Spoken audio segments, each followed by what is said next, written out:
Hello, everybody. Welcome to the Viswaprajna channel for another reading of the Western Philosophy 101 book, Sophie's World, written by Jostein Gaarder.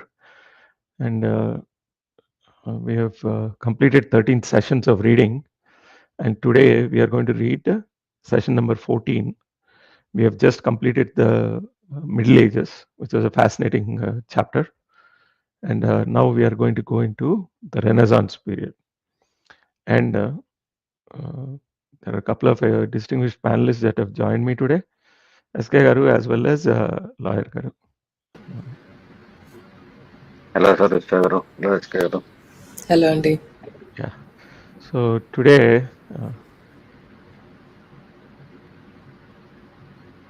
so we already got our first critical, what do you call, critical review here. Yeah, But around back. Kiran Garu, I guess, is asking, don't you know that you have to start on time? Yes, sir. We try our best, but sometimes, we need to be a little bit philosophical about this delay. Let me put it that way, given the nature of the show and everything. So, man proposes, God disposes. So, with that said, let's move forward, SKRU, with the starting. I'll try to tag along, but if you, I think, let's see, it's mostly in the form of conversation. I'll try to take some pieces, but SKRU, at least the first couple of pages, you please go ahead. Right, sure. Because I'm thinking that after a point it will become confusing because Yeah. it's all conversation, and if I'm doing both the lines, Yeah. okay. I'll be Yeah, fully you guys free in continue. about 5 I'll minutes. just go out and come. Ochaka, I'll also pitch in. Absolutely, sir. So I'll be busy for 5 minutes. So you start and then I'll join as soon as Okay, I'll be yeah, listening. Yeah. okay. The Renaissance. O divine lineage and mortal guise. It was just 12 when Sophie reached Joanna's front gate, out of breath with running. Joanna was standing in the front yard outside her family's yellow house. You have been gone for 5 years, Joanna said sharply. Sophie shook her head. No, I've gone for more than 1,000 years. Where on earth have you been? You're crazy. Your mom called half an hour ago. What did you tell her? I said you were at the drugstore. She said, would you call her when you got back? But you should have seen my mom and dad when they came in with hot chocolate and rolls at 10 this morning and your bed was empty. So that was Joanna. Okay. What did you say to them? Sophie asked. It was really embarrassing. I told them you went home because we got mad at each other. So we would better hurry up and be friends again. And we have to make sure your parents don't talk to my mom for a few days. Do you think we can do that? Asked Sophie. Joanna shrugged. Just then, her father came around the corner with a wheelbarrow. He had a pair of coveralls on and was busy clearing up last year's leaves and twigs. Aha, so you're friends again, I see. Well, there's not so much as a single leaf left on the basement steps now, said Joanna's father. Fine, said Sophie. So perhaps we can have our hot chocolate there instead of in bed. Joanna's dad gave a forced laugh, but Joanna gasped. Verbal exchanges had always been more robust in Sophie's family than at the more well to do home of Mr. Ingebrigtsen, the financial advisor, and his wife. I'm sorry, Joanna, but I felt I ought to take part in this cover up operation as well.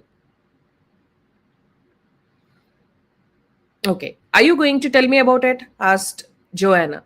Sure, if you walk home with me, because it's not for the ears of financial advisors or overgrown Barbie dolls, said Sophie. That's a rotten thing to say. I suppose you think a rocky marriage that drives one of the partners away to sea is better? Said Joanna. Probably not. But I hardly slept last night. And another thing, I have begun to wonder whether Hilda can see everything we do, said Sophie. They began to walk toward Clover Close. You mean she might have second sight? Asked Joanna. Maybe, maybe not, said Sophie.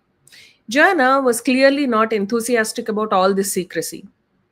But that doesn't explain why her father sent a lot of crazy postcards to an empty cabin in the woods. I admit that is a weak spot, said Sophie. Do you want to tell me where you have been? Asked Joanna. So she did. Sophie told her everything about the mysterious philosophy course as well. She made Joanna swear to keep everything secret. They walked for a long time without speaking. As they approached Clover Close, Joanna said, I don't like it.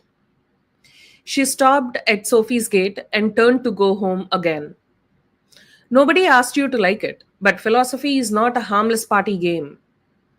It's about who we are and where we come from. Do you think we learn enough about that at school? Said Sophie. Nobody can answer questions like that anyway, said Joanna. Yes, but we don't even learn to ask them. That's from Sophie. Okay. Lunch was on the table when Sophie walked into the kitchen. Nothing was said about her not having called from Joanna's. After lunch, Sophie announced that she was going to take a nap. She admitted she had hardly slept at Joanna's house, which was not at all unusual at a sleepover. Before getting into bed, she stood in front of the big brass mirror which now hung on her wall. At first, she only saw her own white and exhausted face. But then, behind her own face, the faintest suggestion of another face seemed to appear. Sophie took one or two deep breaths. It was no good starting to imagine things. She studied the sharp contours of her own pale face, framed by that impossible hair, which defied any style but nature's own. But beyond that face was the apparition of another girl. Suddenly, the other girl began to wink frantically with both eyes, as if to signal that she was really in there on the other side. Apparition. Apparition. The apparition An lasted apparition. only a few seconds. Okay. The apparition lasted only a few seconds. Then she was gone. Sophie sat down on the edge of the bed.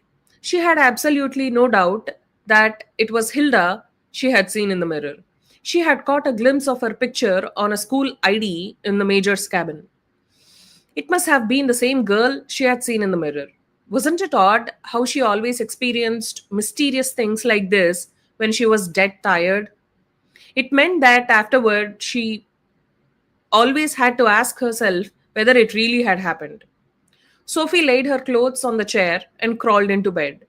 She fell asleep at once and had a strangely vivid dream. She dreamed she was standing in a large garden that sloped down to a red boat house. On the dock behind it sat a young fair haired girl gazing out over the water. Sophie walked down and sat beside her, but the girl seemed not to notice her. Sophie introduced herself. I'm Sophie, she said, but the other girl could apparently neither see nor hear her. Suddenly, Sophie heard a voice calling, Hilda. At once, the girl jumped up from where she was sitting and ran as fast as she could up to the house. She could not have been deaf or blind after all. A middle aged man came striding from the house toward her. He was wearing a khaki uniform and a blue beret.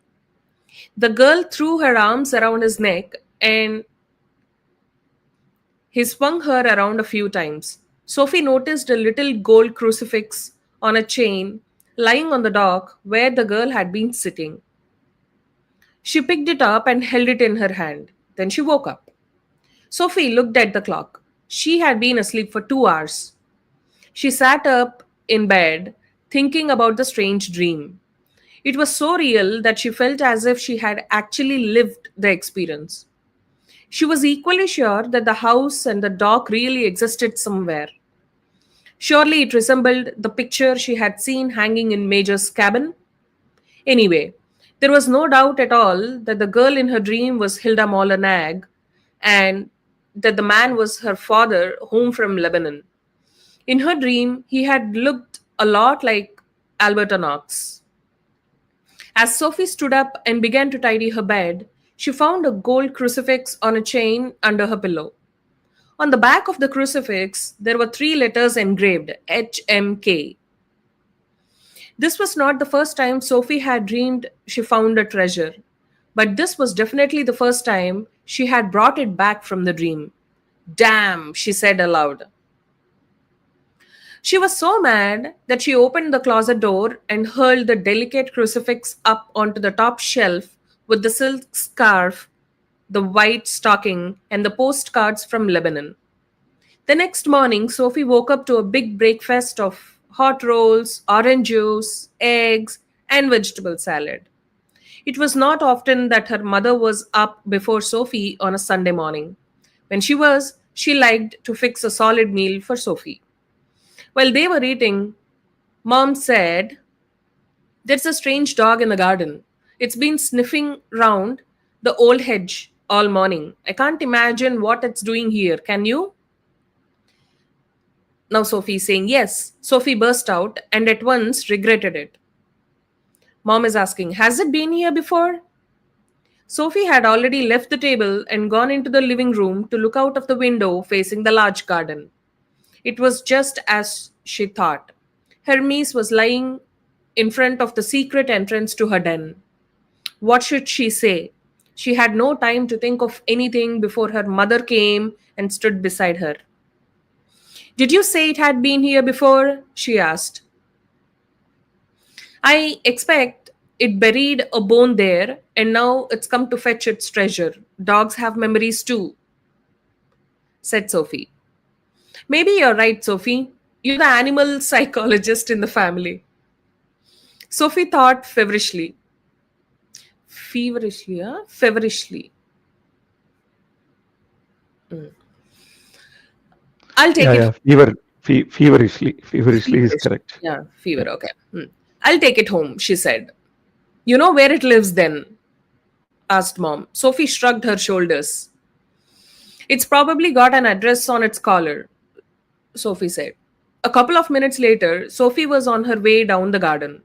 When Hermes caught sight of her, he came lolloping toward her, wagging his tail and jumping up to her. "Good boy, Hermes," said Sophie. She knew her mother was watching from the window. She prayed he would not go through the hedge. But the dog dashed toward the gravel path in front of the house, streaked across the front yard, and jumped up to the gate. When they had shut the gate behind them, Hermes continued to run a few yards in front of Sophie. It was a long way.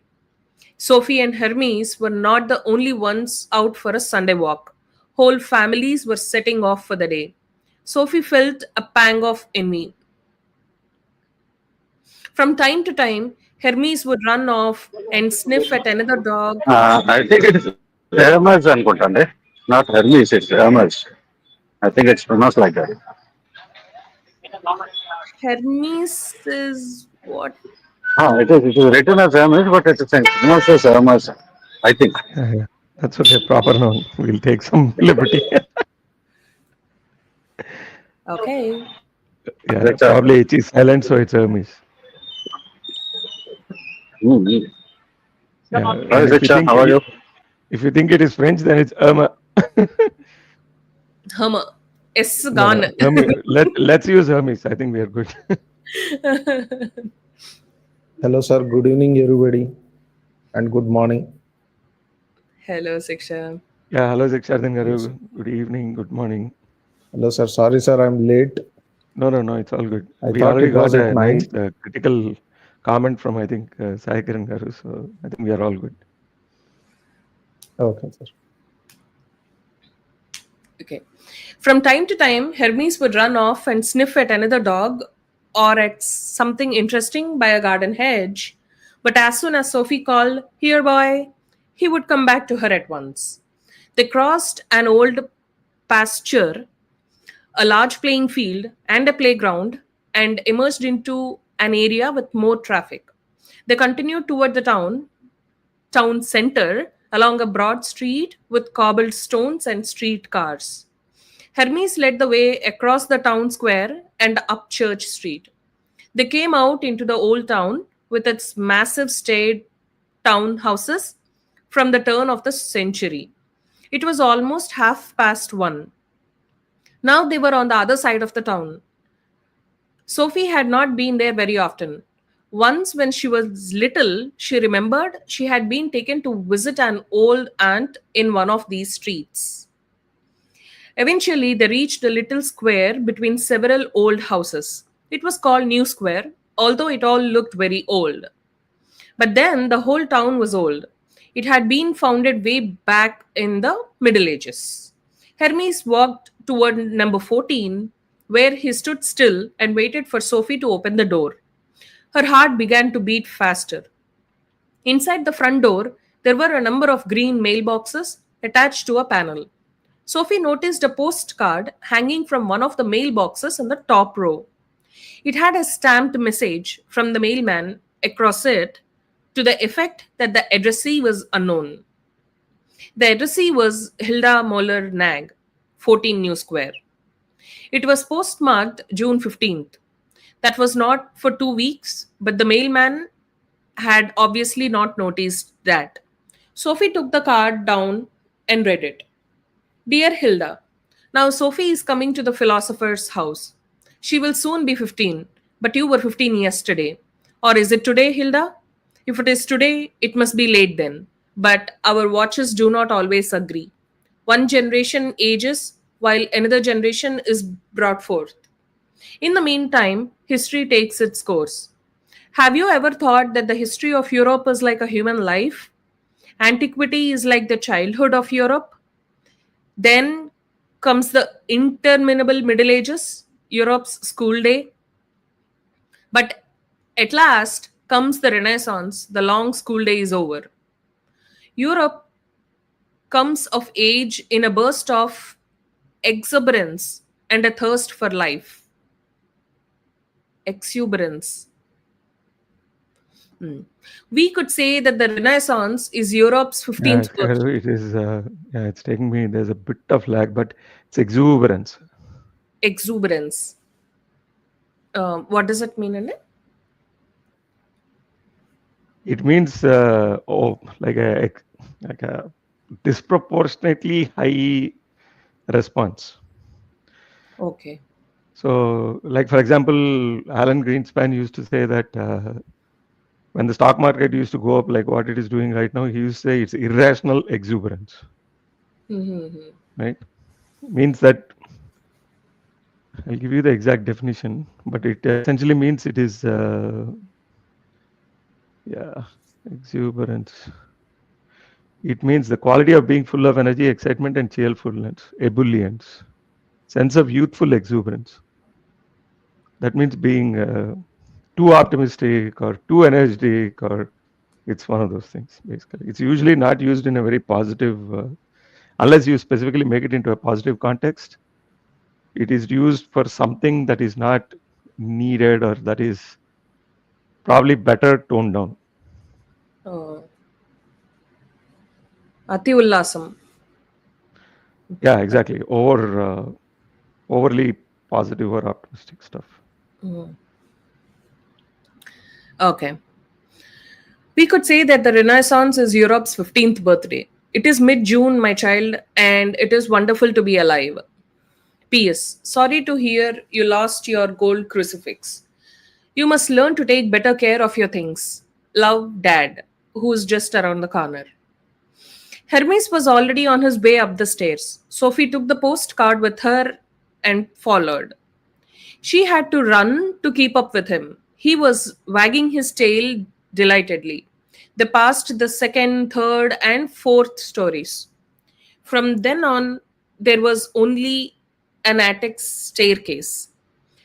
Were they going up to the roof? Hermes clambered on up the stairs and stopped outside a narrow door, which he scratched at with his paw. Sophie heard footsteps approaching from inside. The door opened, and there stood Alberto Knox. He had changed his clothes and was now wearing another costume. It consisted of white hose, red knee breeches, and a yellow jacket with padded shoulders.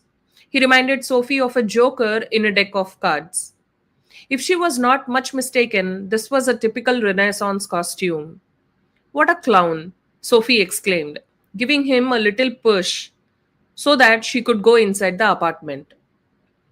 Once again, she had taken out her fear and shyness on the unfortunate philosophy teacher.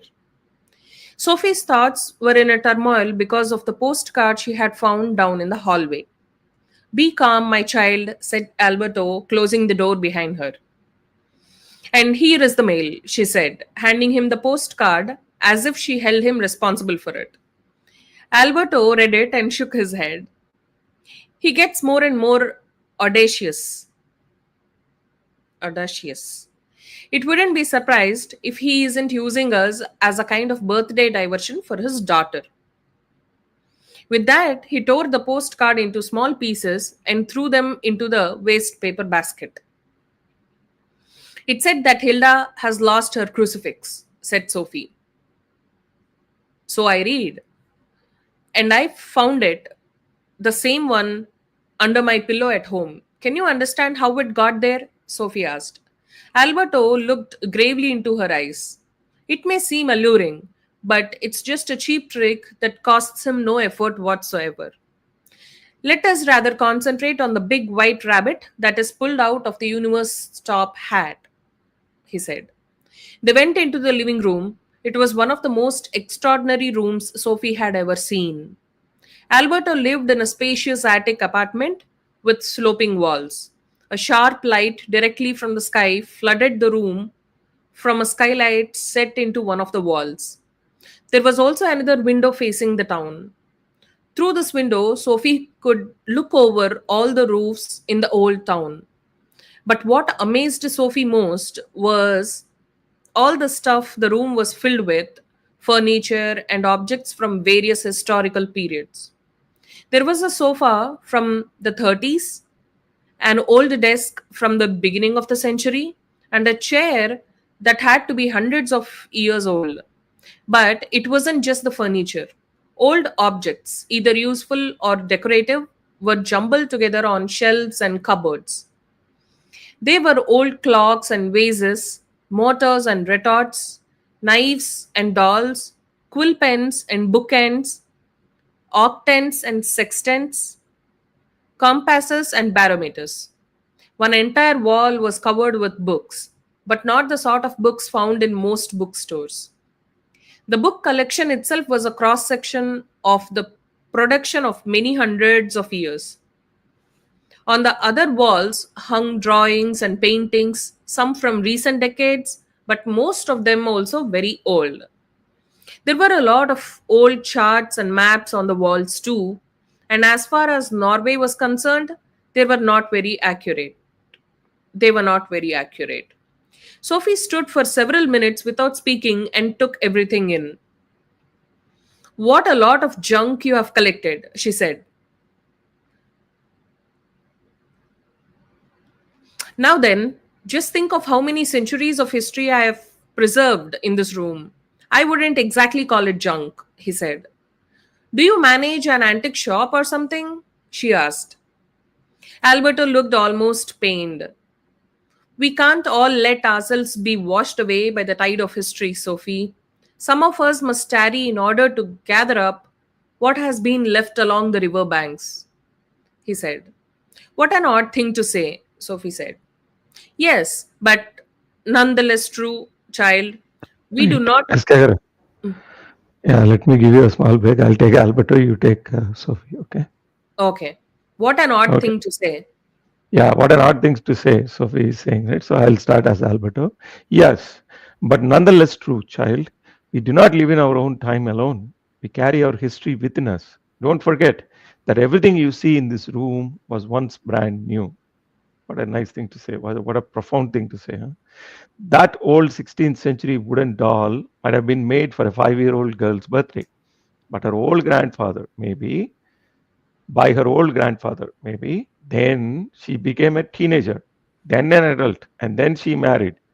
Maybe she had a daughter of her own and gave the doll to her. She grew old, and one day she died. Although she had lived for a very long time, one day she was dead and gone. and she will never return. Actually, she was only here for a short visit, but her doll, well, there it is on the shelf. Everything sounds so sad and solemn when you talk like that. Life is both sad and solemn. We are let into a wonderful world. We meet one another here, greet each other, and wander together for a brief moment. Then we lose each other and disappear as suddenly and unreasonably as we arrived. May I ask you something? We're not playing hide and seek anymore. That means Why he's did you out, so move you can in? absolutely ask. Yeah, go ahead. Why did you move into the major's cabin? So that we would not be so far from each other when we are only talking by letter. I knew the old cabin would be empty. So you just moved in? That's right, I moved in. Then maybe you can also explain how Hilda's father knew you were there. If I am right, he knows practically everything. But I still can't understand at all how you get a mailman to deliver mail in the middle of the woods. Even things like that are a pure bagatelle for Hilda's father.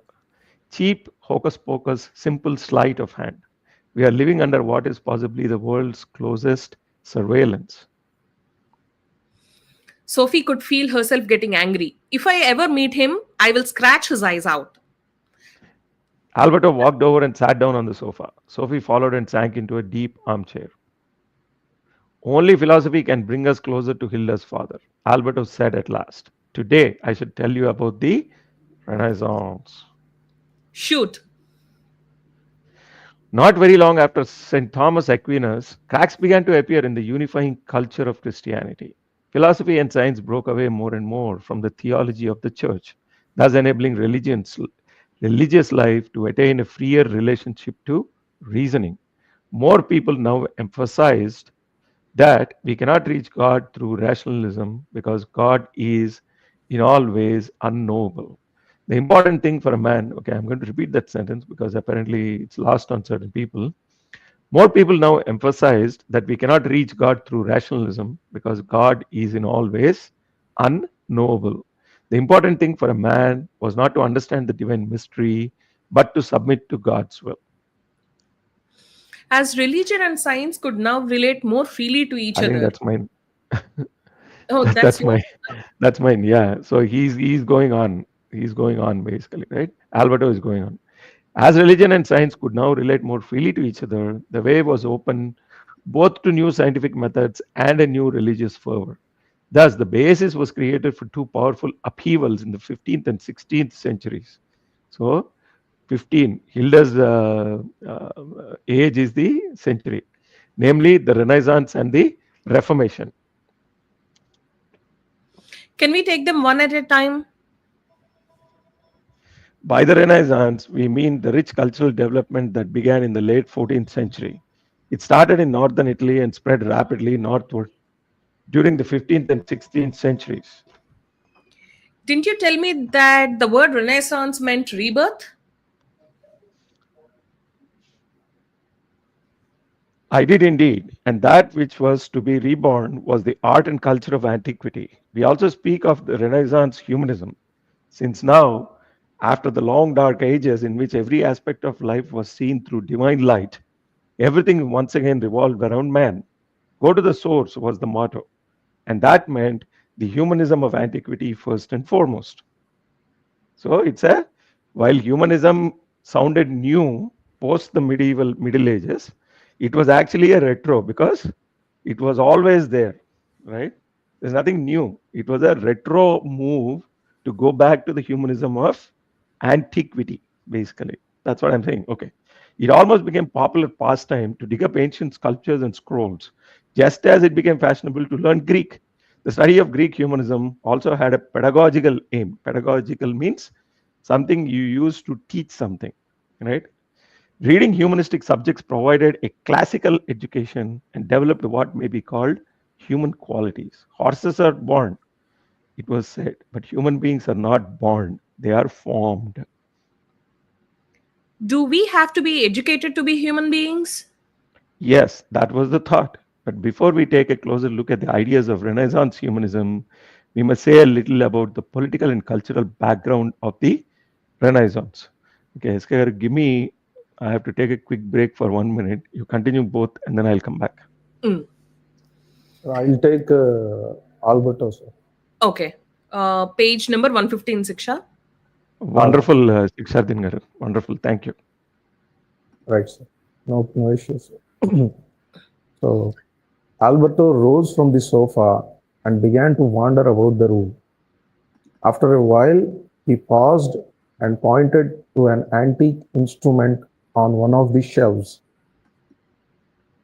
What is that? He asked. It looks like an old compass. Quite right. He then pointed to an ancient firearm hanging on the wall above the sofa. And that? An old fashioned rifle? Exactly. And this? Alberto pulled a large book off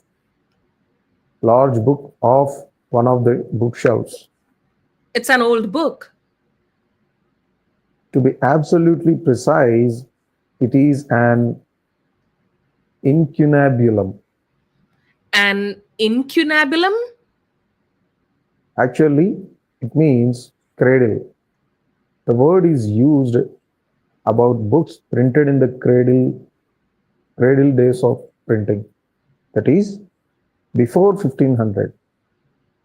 Is it really that old? That old? Yes. And these three discoveries, the compass, firearms, and the printing press, were essential preconditions for this new period we call the Renaissance. You will have to explain that a bit more clearly. The compass made it easier to navigate. In other words, it was the basis for the great voyages of discovery. So were firearms in a way. The new weapons gave the Europeans military superiority over American and Asiatic cultures. Although firearms were also an important factor in Europe, printing played an important part in spreading the Renaissance humanists' new ideas. And the art of printing was, not least, one of the factors that forced the church to relinquish its former position as sole disseminator of knowledge. New inventions and instruments began to follow thick and fast. One important instrument, for example, was the telescope, which resulted in a completely new basis for astronomy. And finally came rockets and space probes. Now you're going too fast. But you could say that a process started in the Renaissance finally brought people to the moon, or for that matter, to Hiroshima and Chernobyl. However, it all began with changes on the cultural and economic front. An important condition was the transition from a subsistence economy to a monetary economy. Toward the end of the Middle Ages, cities had developed with effective trades and a lively commerce of new goods, a monetary economy and banking. A middle class arose which developed a certain freedom with regard to the basic conditions of life. Necessities became something that could be bought for money. This state of affairs rewarded people's diligence, imagination, and ingenuity. New demands were made on the individual. It's a bit like the way Greek cities developed 2000 years earlier. Not altogether untrue. I told you how Greek philosophy broke away from the mythological world picture that was linked to peasant culture. In the same way, the Renaissance middle class began to break away from the feudal lords and the power of the church. As this was happening, Greek culture was being rediscovered through a closer contact with the Arabs in Spain and the Byzantine culture in the East. The three diverging streams from antiquity joined into one great river. You are you are an attentive pupil. That gives you some background on the Renaissance. I shall now tell you about the new ideas.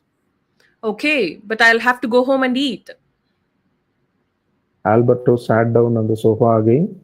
He looked at Sophie. Above all else, the Renaissance resulted in a new view of mankind. The humanism of the Renaissance brought a new belief in man and his worth, in striking contrast to the biased medieval emphasis on the sinful nature of man. Man was now considered infinitely great and valuable.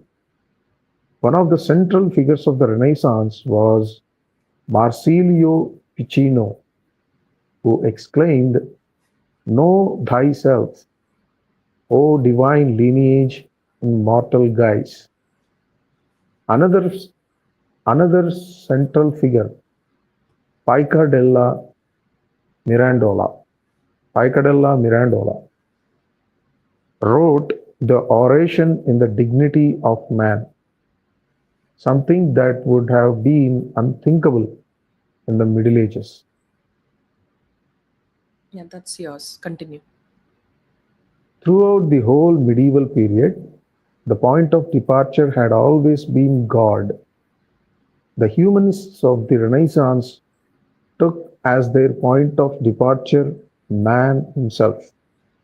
But so did the Greek philosophers. That is precisely why we speak of a rebirth of antiquity's humanism. But Renaissance humanism was to an even greater extent characterized by individualism. We are not only human beings, we are unique individuals. This idea could then lead to an almost unrestrained worship of genius. The ideal became what we call the Renaissance man, a man of universal genius, embracing all aspects of life, art, and science. The new view of man also manifested itself in an interest in the human anatomy. As in ancient times, people once again began to dissect the dead to discover how the body was constructed. It was imperative both for medical science and for art. Once again, it became usual for works of art to depict the nude. High time, after 1,000 years of prudery, man was bold enough to be himself again.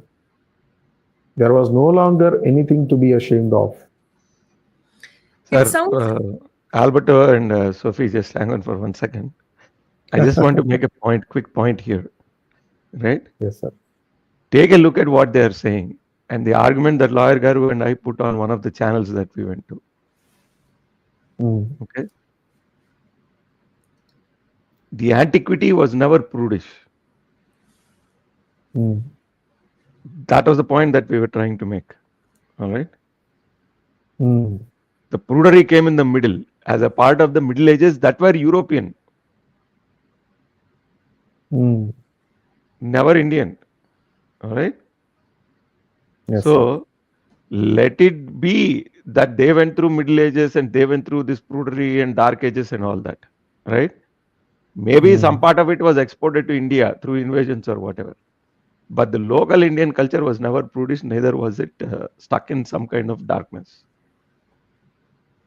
Okay. right, sir. Yes, sir. Yeah.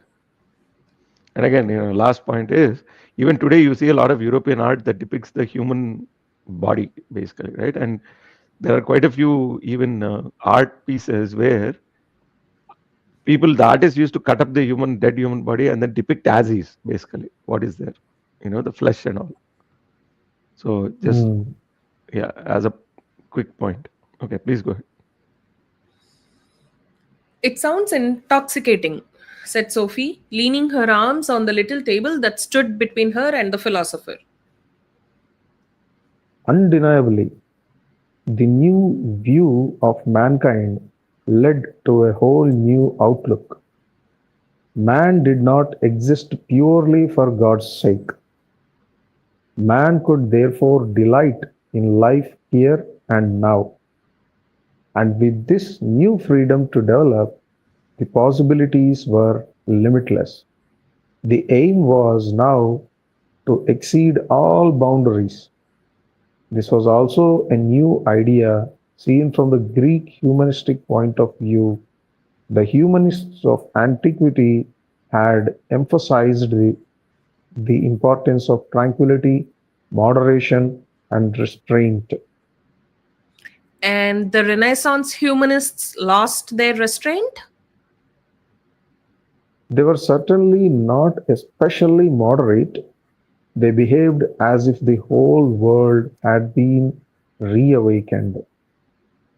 They became intensely conscious of their epoch, which is what led them to introduce the term Middle Ages to cover the centuries between antiquity and their own time.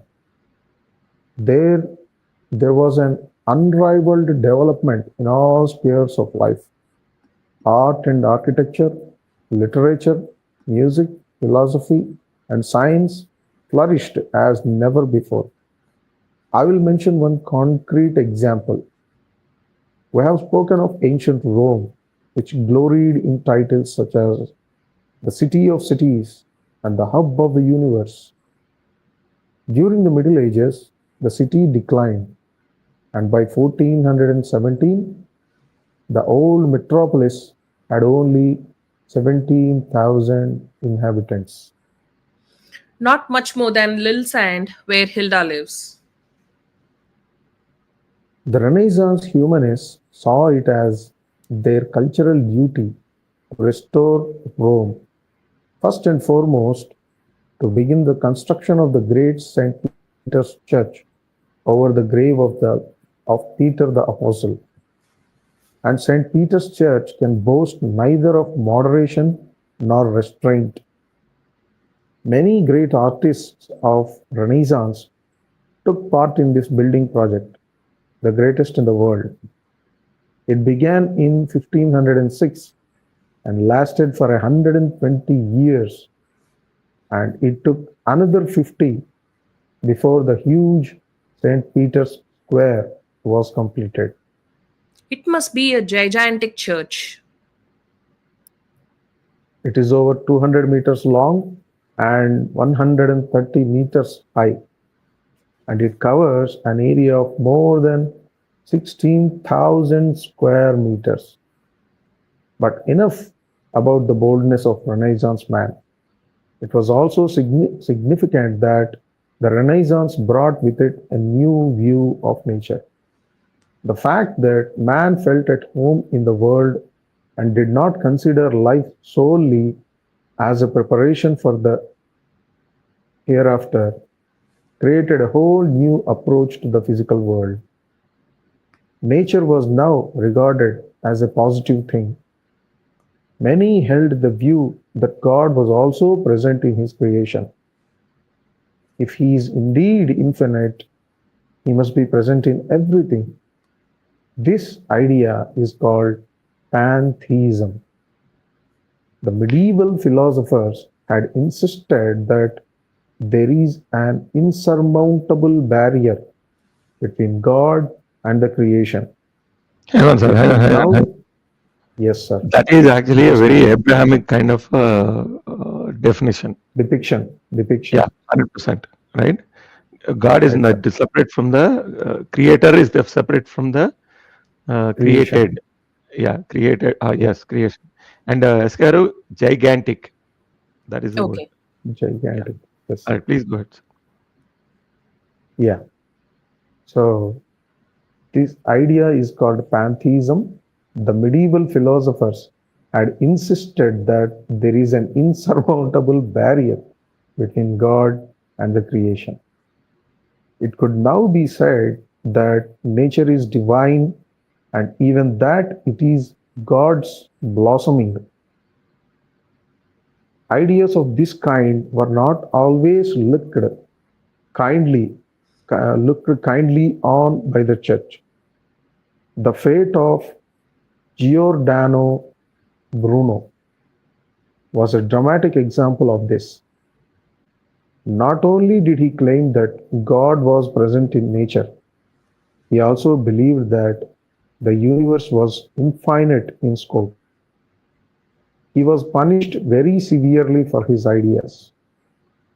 How? He was burned at the stake in Rome's flower market in the year 1600. How horrible and stupid. And you call that humanism?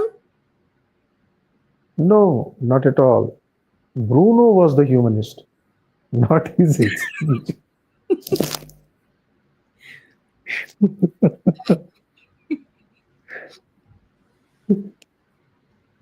Sir, Viswa sir, you have to intervene, sir. We need your guidance.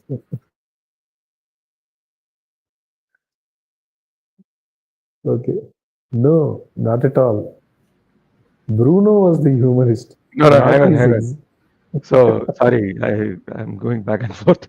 So the thing is this: you just have to give me a little bit of time whenever you call me. Sure, I'll come. sure, So sir. the thing is this, right? Fast forward to 2025, you see how some of the so-called humanists today are still making are still making Renaissance style arguments, basically. Absolutely. Okay? This is 300 Yes, years sir. old, basically. There's nothing new in what you're saying. You don't need to form committees. You don't need to put meetings. You don't need to write resolutions. It's already been done, boss. Everybody in Europe already accepts it. Okay. Maybe the Middle East is a different story. We'll come to that later. But India never had this nonsense, right? See, Right. it so happens that you are born in India, for example, Indian humanists. I'm talking to you. It's a coincidence. But just because you are born in India, don't assume that the land that you live in went through all this Renaissance period and all these dark ages and all that. It never did. All right. And it never had these kinds of issues. So, anyway, you know, I mean, it's like, what is that? Humanism of antiquity. Okay. That culture of humanism of antiquity is actually Indian culture as well, basically. Right. You take away the Middle Ages, which India did not have, and we are still, there is a 1.2 billion population that subscribes to that worldview. So, no thanks. Thank you. Right, sir. No, not at all. Bruno was the humanist, not his executioners. During the Renaissance, what we call anti humanism flourished as well. By this, I mean the authoritarian power of state and church. During the Renaissance, there was a tremendous thirst for trying witches, burning heretics, magic and superstition, bloody religious wars, and not least, the brutal conquest of America. But humanism has always had a shadow side. No epoch is either purely good or purely evil. Good and evil are twin threads that run through the history of mankind, and often they intertwine.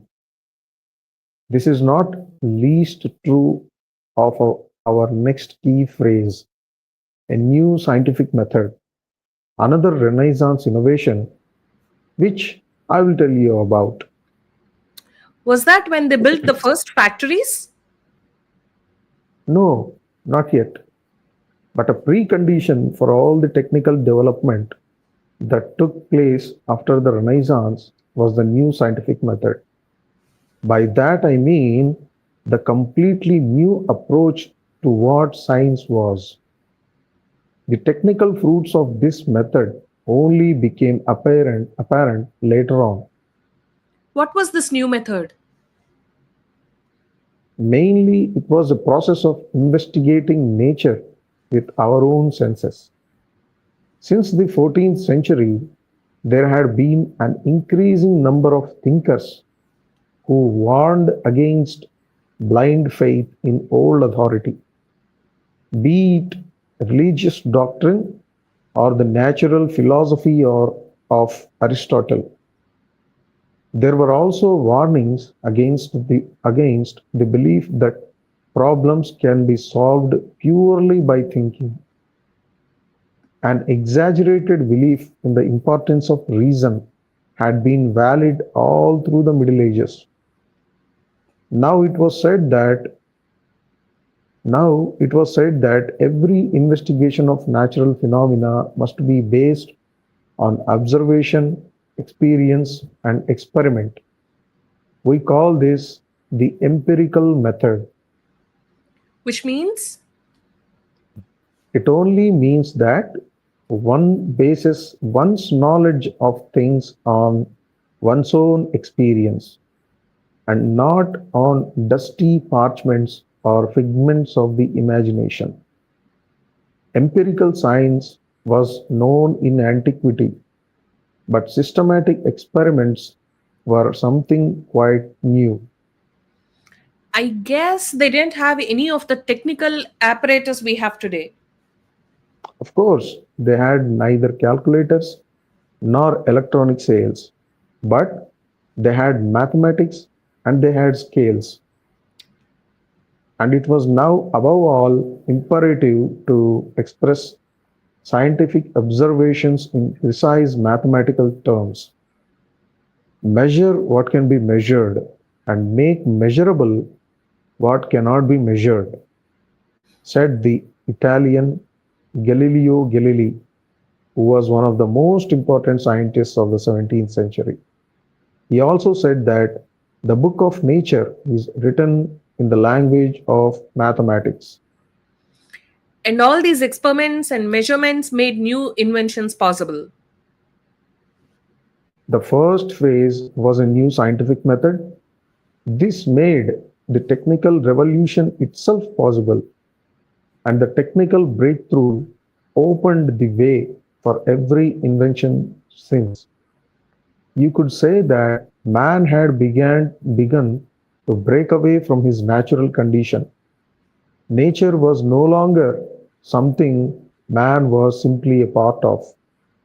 Knowledge is power, said the English philosopher Francis Bacon, thereby underlining the practical value of knowledge. And this was indeed new. Man was seriously starting to intervene in nature and beginning to control it. But not only in a good way. No, this is what I was referring to before when I spoke of the good and the evil threads that are constantly intertwined in everything we do.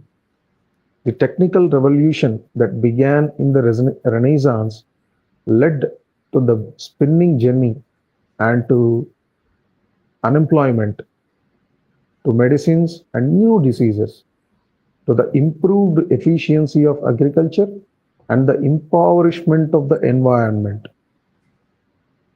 to practical appliances such as the washing machine and the refrigerator and pollution and industrial waste. The serious threat to the environment we are facing today has made many people see the technical revolution itself as a perilous maladjustment to natural conditions. It has been pointed out that we have started something we can no longer control. More optimistic spirits think we are still living in the cradle of technology, and that although the scientific age has certainly had its teething troubles, we will gradually learn to control nature without at the same time threatening its very existence and thus our own. Which do you think? I think perhaps there may be some truth in both views. In some areas, we must stop interfering with nature, but in others, we can succeed. One thing is certain, there is no way back to the Middle Ages. Ever since the Renaissance, mankind has been more than just part of creation. Man has begun to intervene in nature and form it after his own image. In truth, what a piece of work is man. We have already been to the moon. What medieval person would have believed such a thing possible? No, that's for sure. Which brings us to the new world view. All through the Middle Ages, people had stood beneath the sky and gazed up at the sun, the moon, the stars, and the planets. But nobody had doubted that the earth was the center of the universe. No observations had shown any doubt that the earth remained still while the heavenly bodies traveled in their orbits around it. We call this the geocentric world picture, or in other words, the belief that everything revolves around the earth. The Christian belief that God ruled from on high, up above all the heavenly bodies, also contributed to maintaining this world picture. I wish it were that simple. But in 1543, a little book was published entitled On the Revolutions of the Celestial Spheres. It was written by the Polish astronomer Nicolaus Copernicus, who died on the day the book was published. Copernicus claimed that it was not the sun that moved around the earth, it was vice versa. He thought this was completely possible from the observations of the heavenly bodies that existed. The reason people had always believed that the sun went round the earth was that the earth turns on its own axis, he said. He pointed out that all observations of heavenly bodies were far easier to understand if one assumed that both the earth and the other planets circle around the sun. We call this the heliocentric world picture, which means that everything centers around the sun. And that world picture was the right one? Not entirely. His main point that the earth moves around the sun is of course correct. But he claimed that the sun was the center of the universe. Today we know that the sun is only one of an infinite number of stars, and that all the stars around us make up only one of many billions of galaxies. Copernicus also believed that the Earth and the other planets moved in circular orbits around the sun. Hang Don't on they? 1 second. Yeah, please, Sophie Garu, wait for 1 second. I think we are Okay. joined by Dr. Garu. Hello, Dr. Garu, welcome to the panel. Hello, sir. How are you, Hello, sir? namaskaram. Good, how are you, sir? Namaskaram, sir. Actually, I'm just here to test my new AirPod earphones, sir. Okay, no problem, sir. Oh, Last okay. time we were talking, the voice is not clear. You must have said no. Now it is very Yeah, good. Yeah. so the test passed. They're working. Yeah. They are Now working what just is It's it? fine. working wonderfully. Thank you, sir. Please continue. I'm listening, sir. Yeah, sounds good. Thank you, sir. Yeah, Sophie Garu, Okay. you can continue. Yeah, don't they? No, he had nothing on which to base his belief in the circular orbits other than the ancient idea that heavenly bodies were round and moved in circles simply because they were heavenly. Since the time of Plato, the sphere and the circle had been considered the most perfect geometrical figures. But in the early 1600s, the German astronomer Johannes Kepler presented the results of comprehensive observations which showed that the planets move in elliptical or oval orbits with the sun at one focus. He also pointed out that the speed of a planet is greatest when it is closest to the sun, and that the farther a planet's orbit is from the sun, the slower it moves. Not until Kepler's time was it actually stated that the Earth was a planet just like other planets. Kepler also emphasized that the same physical laws apply everywhere throughout the universe. How could he know that? Because he had investigated the movements of the planets with his own senses instead of blindly trusting ancient superstitions. Galileo Galilei, who was roughly contemporary with Kepler, also used a telescope to observe the heavenly bodies. He studied the moon's craters and said that the moon had mountains and valleys similar to those on Earth. Moreover, he discovered that the planet Jupiter had four moons, so the Earth was not alone in having a moon. But the greatest significance of Galileo was that he first formulated the so called law of inertia. And that is? Galileo formulated it thus: a body remains in the state which it is in at rest or in motion as long as no external force compels it to change its state. If you say so. But this was a significant observation.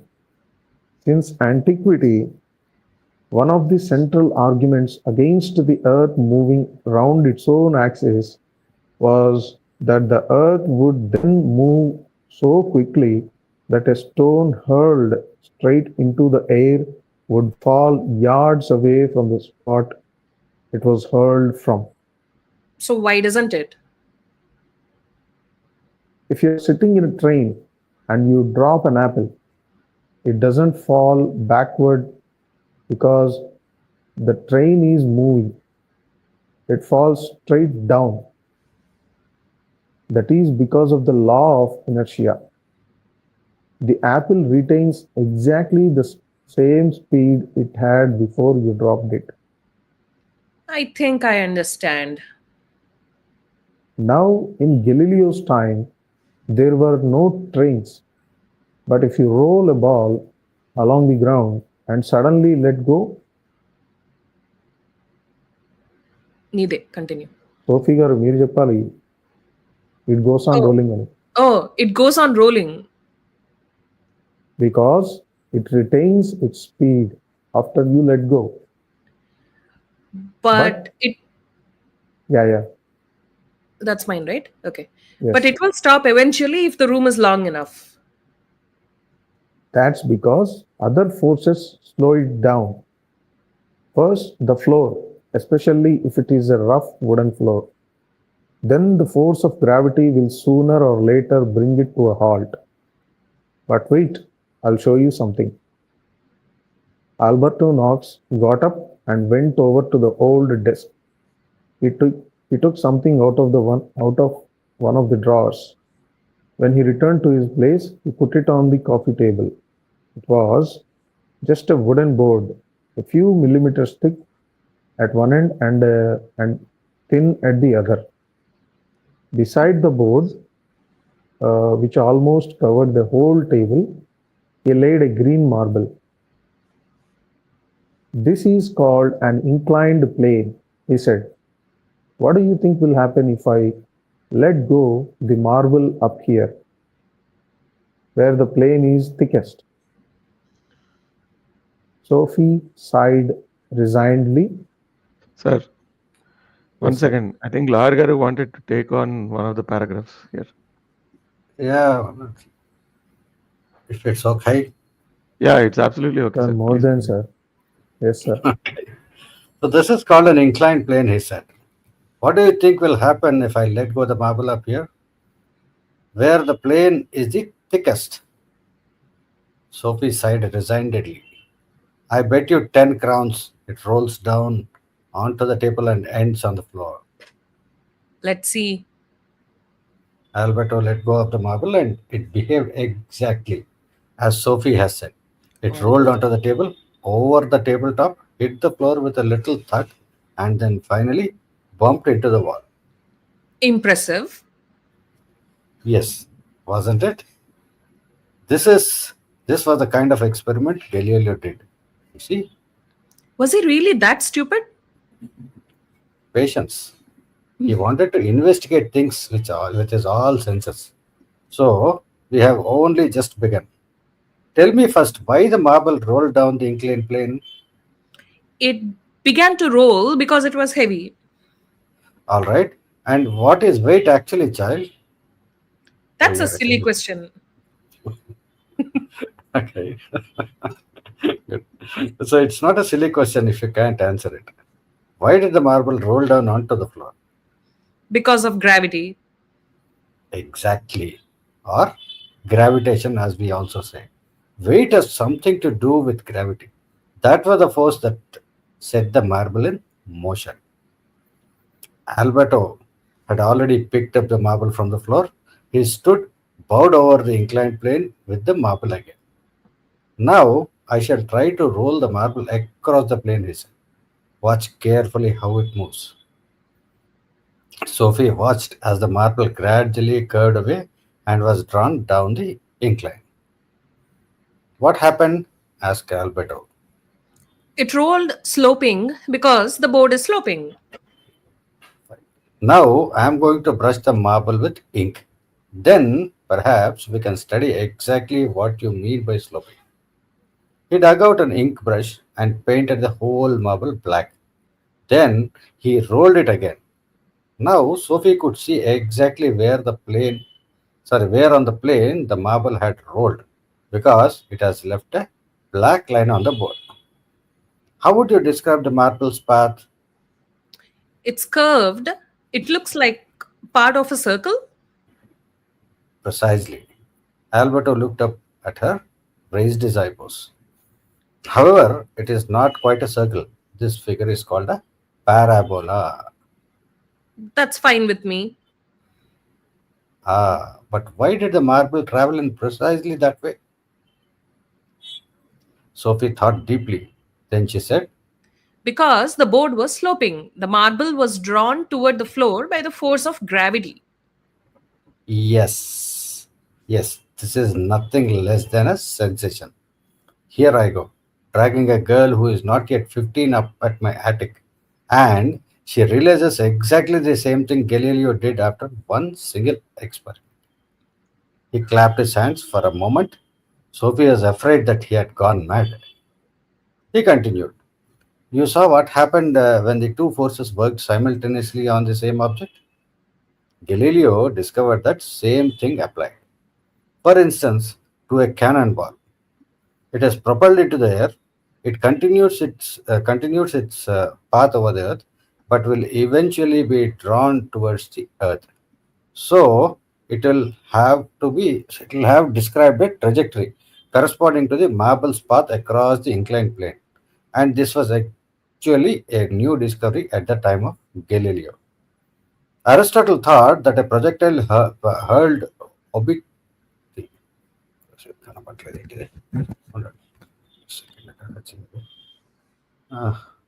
Okay, obliquely into the air would first describe a gentle Obliquely, curve. sir. అదే obliquely, yeah. Obliquely. కొంచెం చిన్నగా Yeah. ఉండే నా దగ్గర. Okay. Describe a gentle curve and fall vertically to the earth. This was not so, but nobody could know Aristotle was wrong before it had been demonstrated. Does all this really matter? Does it matter? You bet. it matters. This has got cosmic significance, my child. Of course, all the scientific discoveries in the history of mankind, this is positively the most important. I'm sure you're going to tell me why. Then came along the English physicist Isaac Newton, who lived from 1642 to 1727. He was the one who provided the final description of the solar system and the planetary orbits. Not only could he describe how the planets moved around the sun, he could also explain why they did so. He was able to do so partly by referring to what we call Galileo's dynamics. Are the planets marbles on an inclined plane then? Something like that, yes, but wait a bit, Sophie. Do I have a choice? Kepler has already pointed out that there had to be a force that caused the heavenly bodies to attract each other. There had to be, for example, a solar force which held the planets fast in their orbits. Such a force would moreover explain why the planets moved more slowly in their orbit, the further away from the sun when they traveled. Kepler also believed that the ebb and the flow of the tides, the rise and fall in the sea level, must be the result of a lunar force. And that's true. Yes, it is true. But it was a theory Galileo rejected. He mocked Kepler, who he has said had given his approval to the idea that the moon rules of the water. That was because Galileo rejected the idea that the forces of gravitation could work over great distances and also between the heavenly bodies. He was wrong there. Yes, on a particular point, he was wrong. And that was funny, really, because he was very preoccupied with the Earth's gravity and falling bodies. He had even indicated how increased force can control the movement of a body. But you were talking about Newton. Yes, along came Newton. He formulated what we call the law of universal gravitation. This law states that every object attracts every other object with a force that increases in proportion to the size of the objects and decreases in proportion to the distance between the objects. I think I understand. For example, there is greater attraction between two elephants than there is between two mice. And there is greater attraction between two elephants in the same zoo than there is between an Indian elephant in India and an African elephant in Africa.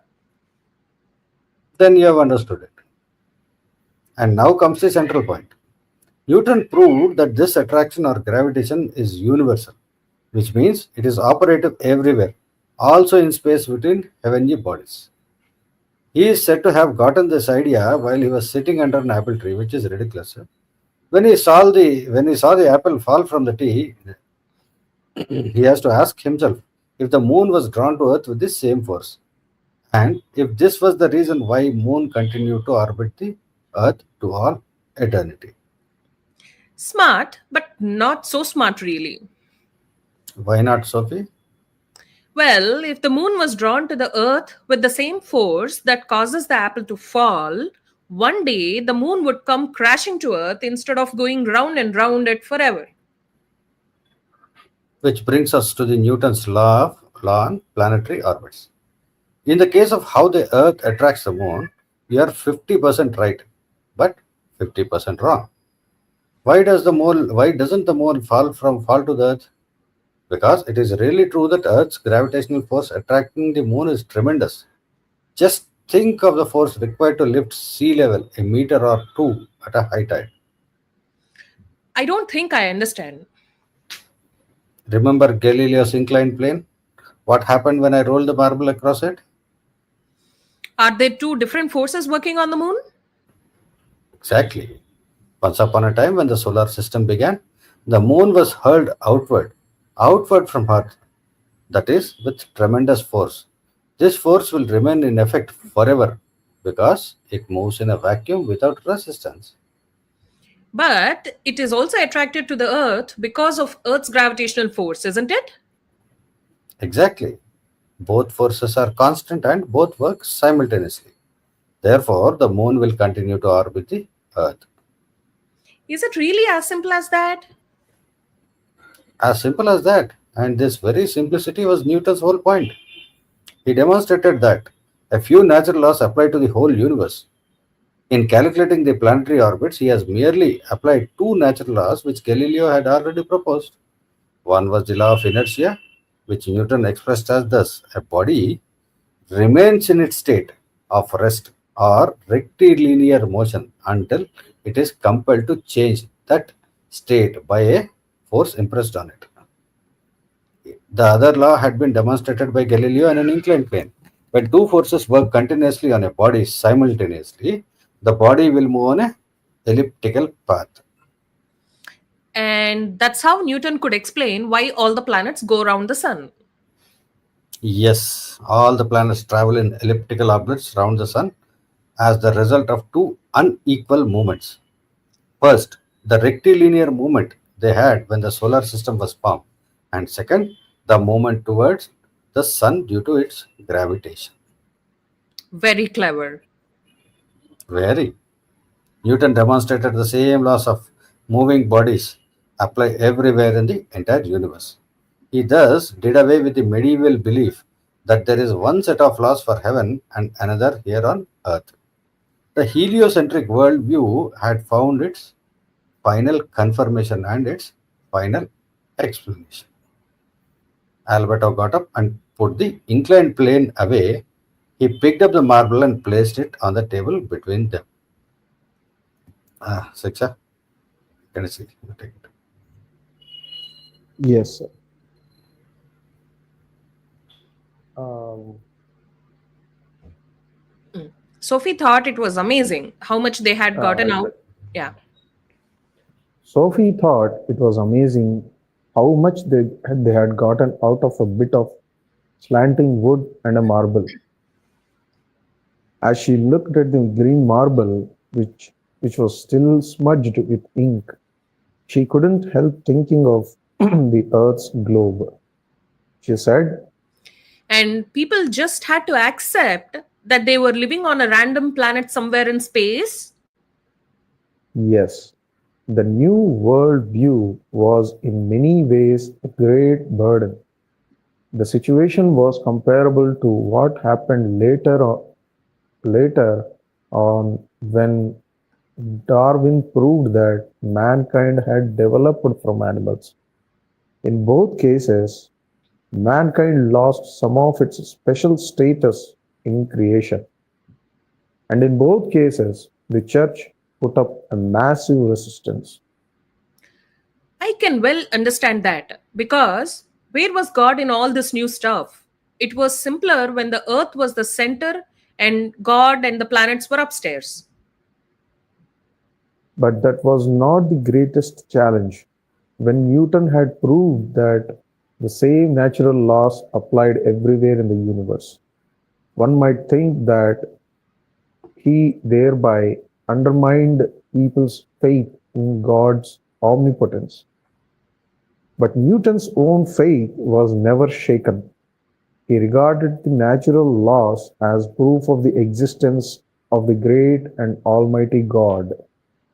It's possible that man's picture of himself fared worse. How do you mean? Since the Renaissance, people have had to get used to living their life on a random planet in the vast galaxy. I am not sure we have wholly accepted it even now, but there were those, even in the Renaissance, who said that every single one of us now had a more central position than before. I don't quite understand. Formerly, the Earth was the center of the world, but since astronomers now said that there was no absolute center to the universe, it became to be thought that there were just as many centers as there were people. Each person could be the center of a universe. Ah, I think I see. The Renaissance resulted in a new religiosity. As philosophy and science gradually broke away from theology A new Christian piety developed. Then the Renaissance arrived with its new view of man. This had its effect on religious life. The individual's personal relationship to God was now more important than his relationship to the church as an organization. Like saying one's prayers at night, for instance? Yes, that too. In the medieval Catholic Church, the church's liturgy in Latin and the church's ritual prayers had been the backbone of the religious service. Only priests and monks read the Bible because it only existed in Latin. But during the Renaissance, the Bible was translated from Hebrew and Greek into national languages. It was central to what we call the Reformation. Martin Luther. Yes, Martin Luther was important, but he was not the only reformer. There were also ecclesiastical reformers who chose to remain within the Roman Catholic Church. One of them was Erasmus of Rotterdam. Luther, Luther Luther broke with the Catholic Church because he wouldn't buy indulgences, didn't he? yes, that was one of the reasons. But there was a more important reason. According to Luther, people did not need the intercession of the church or its priests in order to receive God's forgiveness. Neither was God's forgiveness dependent on the buying of indulgences from the church. Trading in these so-called letters of indulgence was forbidden by the Catholic Church from the middle of the 16th century. God was probably glad of that. In general, Luther distanced himself from many of the religious customs and dogmas that had become rooted in ecclesiastical history during the Middle Ages. He wanted to return to early Christianity as it was in the New Testament, the scripture alone, he said. With his slogan, Luther wished to return to the source of Christianity, just as the Renaissance humanists had wanted to turn to the ancient sources of art and culture. Luther translated the Bible into German, thereby founding the German written language. He believed every man should be able to read the Bible and thus, in a sense, became his own priest. His own priest? Wasn't that taking it a bit far?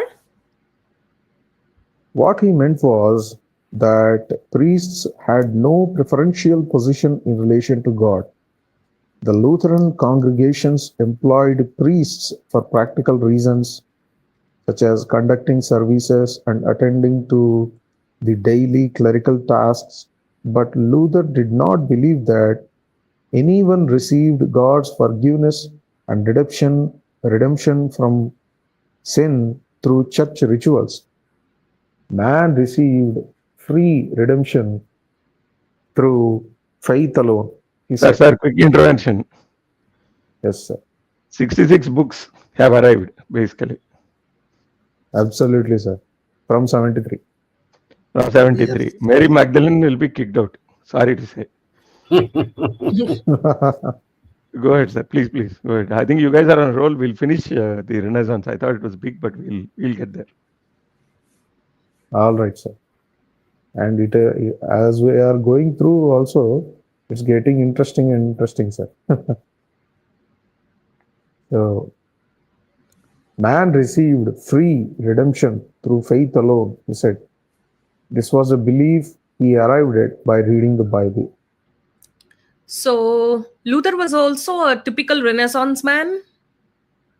Yes and no. A characteristic Renaissance feature was his emphasis on the individual and the individual's personal relationship to God. So he taught himself Greek at the age of 35 and began the laborious job of translating the Bible from the ancient Greek version into German. Allowing the language of the people to take precedence over Latin was also a characteristic Renaissance feature. But Luther was not a humanist like Ficino or Leonardo da Vinci. He was also opposed by humanists such as Erasmus of Rotterdam because they thought his view of man was far too negative. Luther had proclaimed that mankind was totally depraved after the fall from grace. Only through the grace of God could mankind be justified, he believed, for the wages of sin is death. That sounds very gloomy. Alberto Knox rose. He picked up the little green and black marble and put it in his top pocket. It's after 4, Sophie exclaimed in horror. And the next great epoch in the history of mankind is the Baroque. Sir, am I right, sir? The Baroque? Baroque. Baroque. That's how you pronounce it. Baroque, right, sir. So, and the next great epoch in the history of mankind is the Baroque. But we shall have to keep that for another day, my dear Hilda. What did you say? Sophie shot up from the chair she had been sitting in. You called me Hilda? That was a serious slip of tongue. But a slip of the tongue is never wholly accidental. You may be right. You'll notice that Hilda's father has begun to put words in our mouths. I think he is exploiting the fact that we are getting weary and are not defending ourselves very well. You said once that you're not Hilda's father. Is that really true? Alberto nodded. But am I Hilda? I am tired now, Sophie. You have to understand that. We have been sitting here for over 2 hours, and I have been doing most of the talking. Don't you have to go home to eat? Sophie felt Sophie almost felt. as if he was trying to throw her out. As she went into the little hall, she thought intensely about why he had made that slip. Alberto came out after her. Hermes was lying asleep under a small row of pegs on which hung several strange looking garments that could have been theatrical costumes. Alberto nodded toward the dog and said, He will come and fetch you. "Thank you for my lesson," said Sophie. She gave Alberto an impulsive hug. "You're the best and kindest philosophy teacher I have ever had," she said. With that, she opened the door to the staircase. As the door closed, Alberto said, It won't be long before we meet again, Hilda. "Malli Hilda Annarina." Sophie was left with those words. Another slip of the tongue, the villain. Sophie had a strong desire to turn around and hammer on the door, but something held her back. On reaching the street, she remembered that she had no money on her. She would have to walk all the long way home. How annoying. Her mother would be both angry and worried if she didn't get back by 6, that was for sure. She had not gone more than a few yards when she suddenly noticed a coin on the sidewalk. It was 10 crowns, exactly the price of a bus ticket. Sophie found her way to the bus stop and waited for a bus to the main square. From there, she could take a bus on the same ticket and ride almost to her door. Not until she was standing at the main square waiting for the second bus did she begin to wonder why she had been lucky enough to find the coin just when she needed it. Could Hilda's father have left it there? He was a master at leaving things in the most convenient places. How could he if he was in Lebanon? And why had Alberto made that slip? Not once, but twice. Sophie shivered. She felt a chill run down her spine. There ends the chapter Renaissance.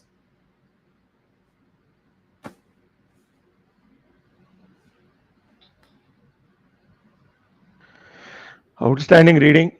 And you know, I don't know how much there is to discuss. This is all like we are now getting into the more modern times, right? The interesting part is how the Protestant movement piled on to the Renaissance. Basically, what was mostly a humanist and a scientific movement, now Martin Luther took advantage of it. And again, he's not Martin Luther King. Martin Luther King is a African American activist that was born in the US in the 1900s. Okay, this is Martin Luther, German reformer, who led the Protestant movement, basically.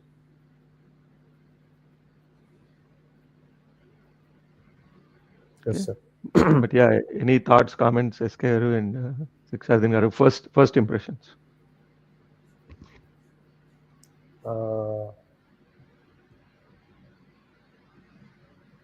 So I am getting a glimpse of how this humanism has taken its origin, its roots, and its evolution, and also the revolution.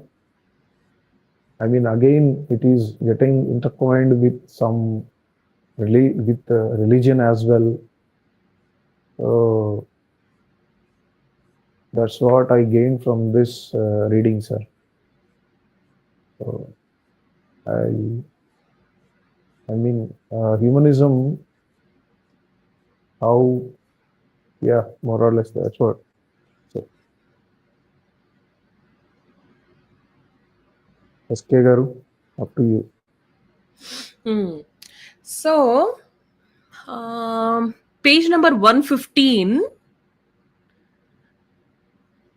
There is this something I highlighted for discussion. Page number 115, almost in the middle, like where it says a middle class arose, which developed a certain freedom with regard to the basic conditions of life. So he says, however, it all began with changes on the cultural and economic front. An important condition was the transition from a subsistence economy to a monetary economy. So, what does that mean? Like, so subsistence economy ante? Subsistence means only for survival. So you are mostly focused on producing goods that you use for your own survival, right? Versus monetary economy means now you are worried about profits, you are worried about other things that drive your activities and production, basically. So instead of 2 acres and then what Lawyer keeps talking about, 2 acres and then I want to produce my own food, I want to drink my own milk kind of thing. Now you are moving towards more of an industrial economy, right? You are on the path to it where you produce goods en masse for profits, basically, and for other purposes, not just subsistence. So, right, sir. till then, it was only like the rich and non-rich.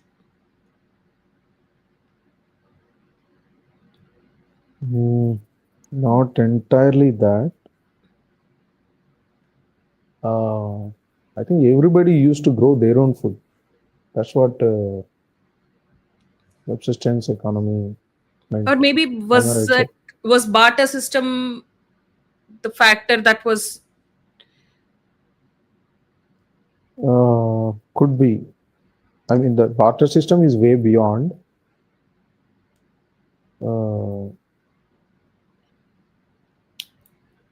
Sir?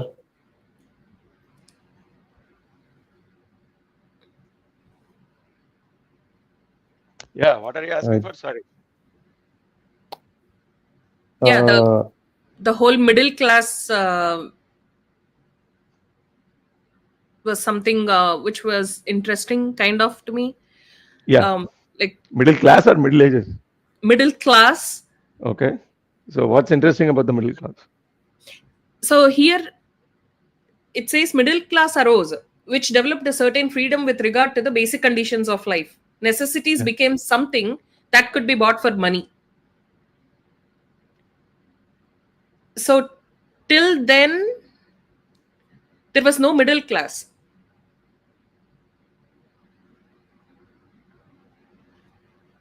And what changed? Like, what was how did the whole middle class start?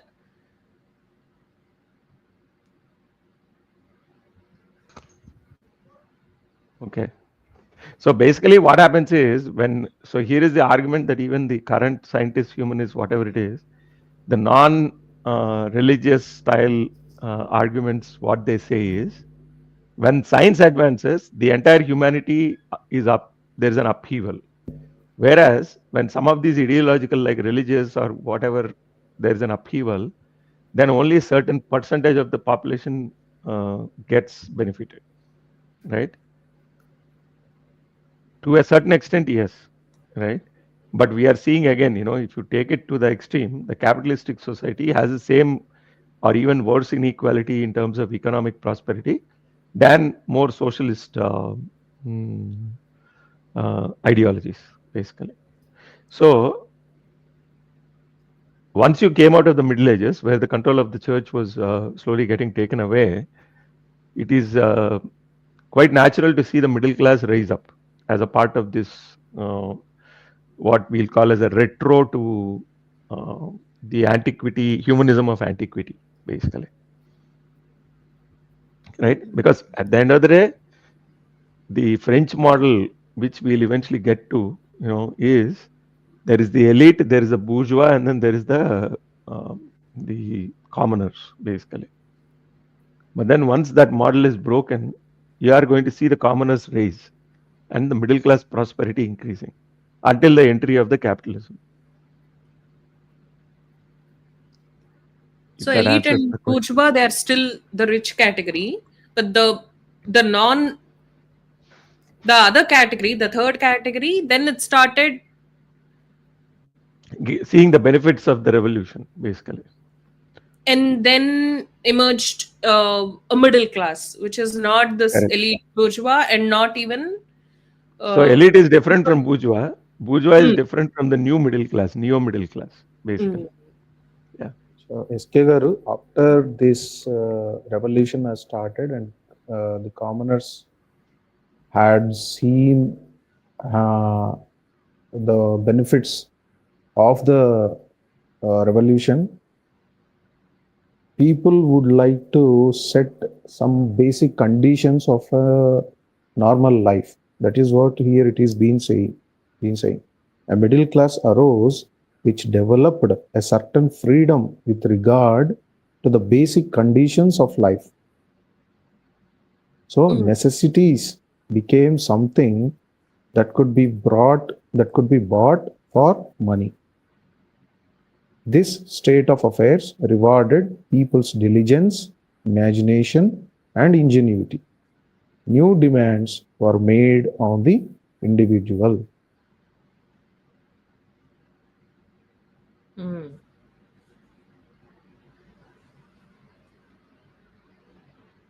So that's the point I was saying. Mm. But again, all I can say is that we'll have plenty more opportunity to clarify our thoughts as we go through, because now slowly we are getting into the more interesting part, right? Right, sir. Yeah. And the author has written this book very well because she spends almost more than half the book on the recent past as opposed to the ancient past, Mm. right? Right, sir. Because look, today we are in page number 125. The book has 300 pages. And we are already well past the 15th and 16th birthday of Sophie, basically, right? Yes, sir. Yes. Yeah. So that's it. You know. So Yes, sir. again, for whoever wants to get a little bit more deeply into physics and all that, I was talking to Esker before the session. There's this one professor whose classes are online. Okay, so I'll Mm. give the link. 11th and 12th class physics is there, and more advanced stuff is also there. So it fits in well with where we are in this book. Right, we're talking about inclined planes and Galileo and all these kinds of things. So Yeah. it's worthwhile to Kepler's look equations. into. Yeah, Kepler's laws of planetary motion and all that. So, and then how Newton probably stole some of the ideas. They used to say, people used to send Newton their ideas and he used to just stamp his name on it and then publish it. Right? Outstanding, sir. Yeah, outstanding. That's highly ethical behavior. But anyway, so here it is. This man is very well known. So you can listen to his lectures if you are interested in physics and basic physics, basically. So I guess that's it. Layar Garu, I think, is in the Agora shopping. So Yeah. you can probably All call it right, the sir. market. Yeah. But I mean, we can further discuss as ideas sink in, we can get them to the next sessions as well. But we have quickly zoomed through the Renaissance. And then next reading, session 15 will be the Baroque period, which is essentially, it refers to European music, art, architecture of the 17th and 18th centuries. Right. So we are past the Right, 15th sir. and 16th, and now we are getting into the 17th and 18th. Scare, any other questions or probably call it a day? Yeah, no, sir. I'm good. You're good. Layar Garu, I presume, is also busy. So we'll take this opportunity to close this session. Anybody reading, listening to this session, reading the book, following this channel, please subscribe and like the video. If you have any questions, post them in the comments. We'll be happy to address them. Ske Garu, Siksardin Garu, Layar Garu, thanks for joining the panel. We look forward to Thank another you very much, session. sir. Thank you, sir. We'll look forward to another session next week. Until then, be safe. Goodbye.